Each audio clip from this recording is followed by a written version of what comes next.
आप सभी को मेरा नमस्कार प्रणाम।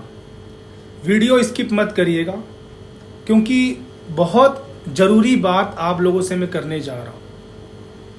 तो थोड़ा बहुत ये 3-4 मिनट की वीडियो है, उसको देखिएगा जरूर, पूरा सुनिएगा।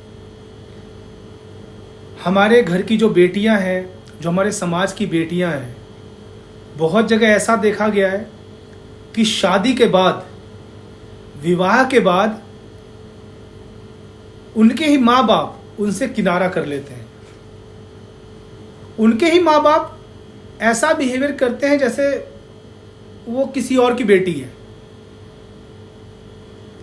मैंने बहुत जगह ऐसा देखा है कि शादी के बाद जैसा लगता है कि यार हमारी तो जिम्मेदारी पूरी हो गई, अब छोड़ो, हटाओ, अब तो अब कहीं और चली गई हो, अब जो है सुख हो चाहे दुख हो आप झेलो, अब आप ही देखो।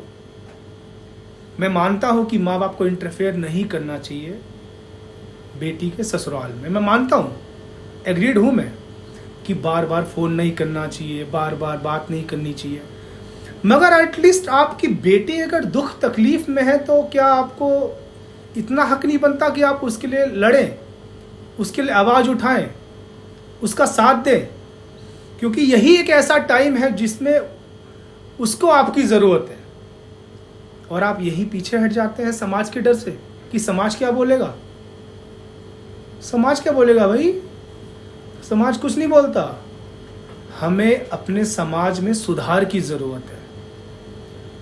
हमारी बेटियों को जब हमारी बहुत ज़रूरत पड़ती है, ठीक एग्जैक्टली जब ज़रूरत पड़ती है, तब हम लोग पीछे हट जाते हैं। अकेले घुटती है, दुखी रहती है, रोती है, बिलखती है। किससे बोले वो? किससे कहे अपना दुख? किससे अपना दर्द बयां करे? किससे अपनी तकलीफ बयां करे? किससे अपनी प्रॉब्लम शेयर करे वो लड़की? आपको पता है सबसे बड़ा दुख क्या होता है? माँ बाप के साथ साथ भाई भी उसको पूछते नहीं, भाई भी उसे इग्नोर करना शुरू कर देते हैं। भाई को लगता है यार ये हमारे यहाँ आ गई तो हमारे हक का हिस्सा भी ले जाएगी, हमारे यहाँ आ गई तो यार गड़बड़ हो जाएगा।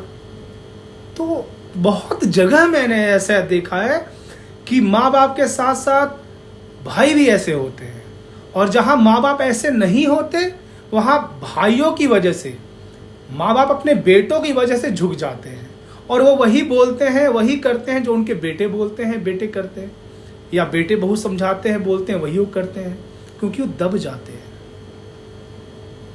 तो मैं अपने जो हमारे पेरेंट्स हैं, उनके अंकल आंटी हैं जो मेरे, उनको यही बोलूँगा, अपनी बेटी के लिए ज़रूर आवाज़ उठाएं, अपनी बेटी के लिए ज़रूर स्टैंड लें।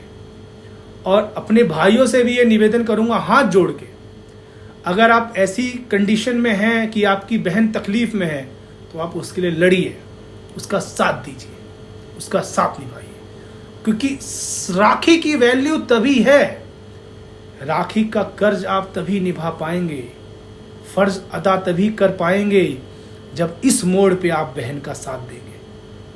कोई युद्ध लड़ने नहीं आएगा बहन के साथ, कोई चक्कू तलवार मारने नहीं आएगा। यही एक मौका होता है जिसमें बहन को भाई का साथ चाहिए होता है। तो मेरी अपने भाइयों से यही निवेदन है कि अगर आपकी बहन दुख तकलीफ परेशानी में है, किसी प्रॉब्लम में है, तो उसका साथ दीजिए, उसको अंडरस्टैंड करिए, उसको समझिए, क्योंकि उसको आपके साथ की ज़रूरत है। माँ बाप का वेट मत करिए, आप साथ दीजिए। बचपन की यादें सोचिए, बचपन के रिश्ते, फीलिंग्स को, वो पल सोचिए जो आपने बहन के साथ बिताए हैं। आपको समझ में आएगा कि आपकी बहन आपके लिए क्या है। समझिए और उसका साथ दीजिए। धन्यवाद, नमस्कार।